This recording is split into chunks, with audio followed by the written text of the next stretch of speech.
अस्सलाम वालेकुम। आप सबको मेरे चैनल लर्न विद समरान साबिर पर खुश आमदीद।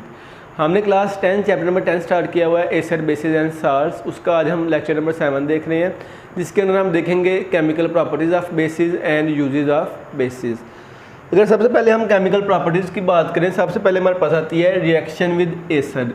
ये हमने केमिकल प्रॉपर्टीज ऑफ एसिड के अंदर भी पढ़ा था कि जब एसिड और बेस दोनों आपस में रिएक्ट करते हैं तो हमारे पास एक साल्ट बनता है और साथ में हमारे पास वाटर का मॉलिक्यूल।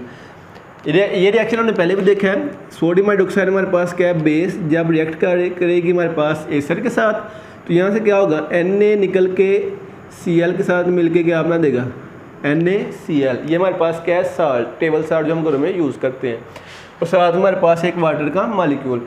इस रिएक्शन को हम कहते हैं, हमारे पास कौन सा रिएक्शन है, न्यूट्रलाइजेशन रिएक्शन।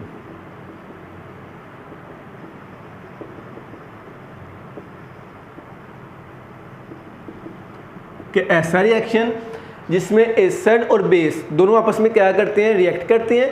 रिएक्ट करने के बाद हमारे पास एक साल्ट का मॉलिक्यूल, एक हमारे पास वाटर का मॉलिक्यूल बनाते हैं, तो उसको हम क्या कहते हैं, हमारे पास कौन सा रिएक्शन है, न्यूट्रलाइजेशन रिएक्शन। दूसरी एग्जांपल देखें, पोटाशियम हाइड्रोक्साइड हमारे पास क्या है, बेस, ये मिल रही है सल्फ्यूरिक एसिड के साथ, ये हमारे पास H2SO4 एसिड है, ये मिलके हमारे पास पोटाशियम सल्फेट, ये हमारे पास क्या है, साल्ट, और ये हमारे पास साथ में वाटर का मॉलिक्यूल बना रही है। इसके बाद दूसरी प्रॉपर्टी हमारे पास है केमिकल प्रॉपर्टी किसकी, बेस की, क्या है, रिएक्शन विद अमोनियम साल्ट्स। कि क्या करेगी, बेस अमोनियम साल्ट के साथ रिएक्ट करेगी और इसके अंदर से अमोनिया की जो गैस होगी वो बाहर निकल जाएगी, एस्केप हो जाएगी, एस्केप आउट, या उसको हम लिबरेट भी कहते हैं। इसमें हमारे पास क्या है, NH4Cl अमोनियम क्लोराइड रिएक्ट कर रहा है हमारे पास NaOH के साथ, तो ये क्या बना रहा है, यहाँ से NaCl के साथ रिएक्ट करके NaCl, NH3 रिलीज हो रही है बाहर, और साथ में हमारे पास वाटर बन रहा है। तो ये हमारे पास क्या है, बेस का रिएक्शन है अमोनियम साल्ट के साथ। दूसरा हमारे पास है अमोनियम सल्फेट, ये रिएक्ट कर रही है कैल्शियम हाइड्रोक्साइड एक बेस के साथ, हमारे पास कैल्शियम सल्फेट बन रहा है, साथ में अमोनिया की गैस क्या हो रही है, बाहर निकल रही है, और साथ में हमारे पास वाटर के मॉलिक्यूल्स बन रहे हैं। आगे हमारे पास है प्रेसिपिटेशन ऑफ हाइड्रोक्साइड्स। अब सबसे पहला सवाल है कि प्रेसिपिटेट्स क्या होते हैं। जब हमारे पास एक केमिकल रिएक्शन हो रहा होता है तो उसके दौरान अगर हमारे पास कोई सॉलिड मटेरियल, कोई क्रिस्टल जी हमारे पास रिएक्शन में नीचे बैठे हों तो उसको हम कहते हैं कि हमारे पास क्या बने हैं, प्रेसिपिटेट्स बने हैं। कि अगर हमारे पास फ़र्ज़ करें कि ये हमारे पास एक रिएक्शन हो रहा है, अब ये रिएक्शन है हमारे पास, रिएक्शन के दौरान हमारे पास कुछ ऐसे मॉलिक्यूल्स बने हैं जो हमारे पास ऐसे नीचे आ गए, ये हमारे पास क्या बन गए, बैठ गए। ये हमारे पास बेसिकली सॉलिड मास होता है, जो हमारे पास जो बीकर जिसके अंदर हम रिएक्शन करवा रहे होते हैं उसकी निचली सतह पे क्या हो गए, ये बैठ जाएंगे, ये हमारे पास क्या होंगे, प्रेसिपिटेट्स, PPT से हम कहते हैं। अब इसमें हमारे पास क्या होता है, प्रेसिपिटेशन ऑफ हाइड्रो ऑक्साइड, कि जब हम हैवी मेटल्स, जो हमारे पास हैवी मेटल होती है, जैसे हमारे पास कॉपर, जिंक, आयरन, ये जो हमारे पास हैवी मेटल्स हैं, इनके साल्ट्स को जब रिएक्ट करवाएंगे बेसिस के साथ, कि जब जो हमारे पास हैवी मेटल्स हैं कॉपर, जिंक या आयरन, जब इनको हम रिएक्ट करवाएंगे किनके साथ, बेसिस के साथ, तो ये क्या बनाते हैं, उस मेटल के हाइड्रोक्साइड्स बनाएंगे। और बेसिकली हमारे पास सॉलिड मास होगा, प्रेसिपिटेट्स में होंगे, ये वाटर के अंदर सॉल्युबल नहीं होंगे, कोई भी सोल्यूशन हमारे पास उसके अंदर सॉल्युबल नहीं होगी, नीचे उसके नीचे आकर बैठ जाएंगे। सबसे पहले अगर बात करें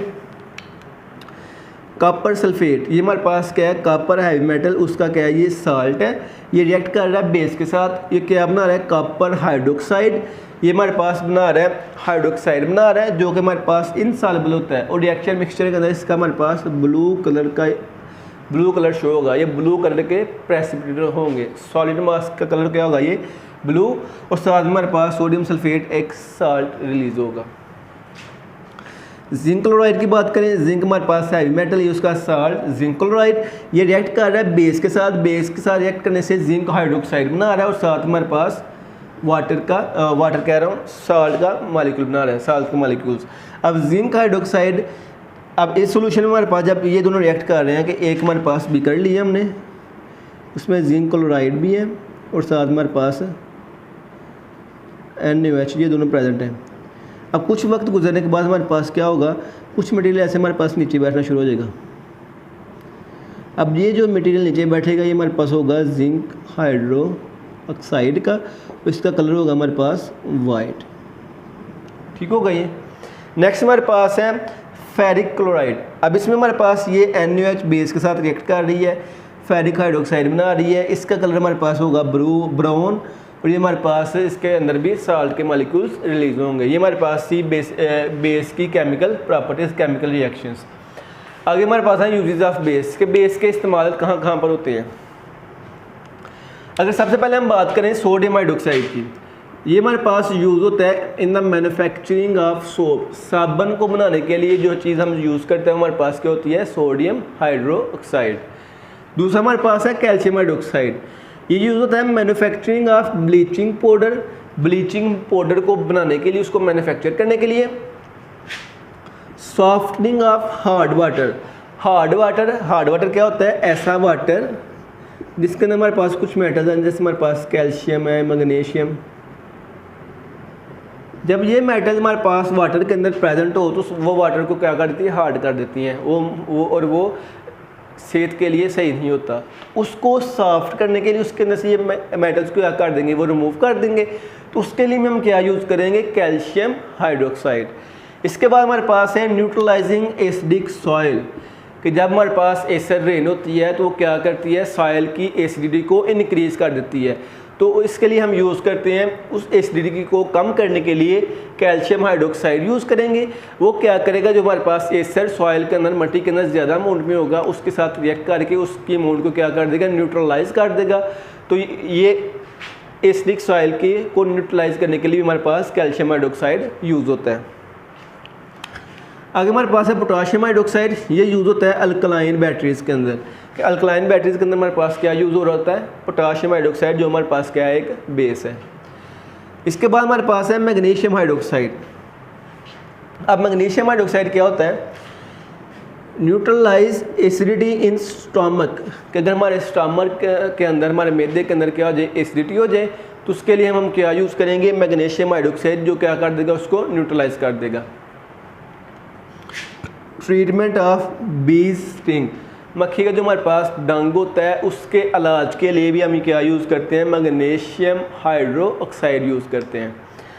इसके बाद हमारे पास है एल्यूमिनियम हाइड्रोक्साइड। अब ये किस लिए यूज़ होता है, it is used as a foaming agent in fire extinguishers. अब फायर एक्सटिंग्विशर क्या होता है हमारे पास है, कि आग बुझाने के जो हमारे पास आलात होते हैं उसको हम क्या कहते हैं, इंस्ट्रूमेंट्स को, फायर एक्सटिंग्विशर्स।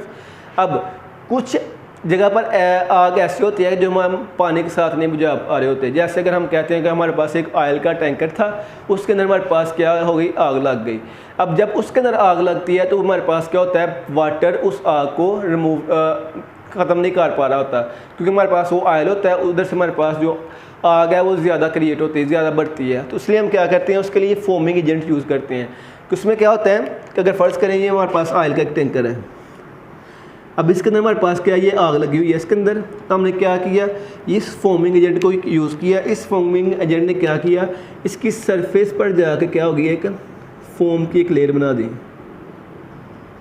जिसकी वजह से हमारे पास क्या होगी, आग बुझ जाएगी।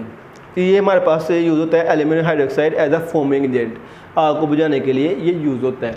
इसके बाद ammonium hydroxide, it is used as to remove grease stains from clothes. के हमारे कपड़ों पर जो ग्रीस के दाग धब्बे होते हैं उसको निकालने के लिए हम यूज़ करते हैं अमोनियम हाइड्रोक्साइड को। बस आज के लेक्चर में हमारे पास इतना ही था।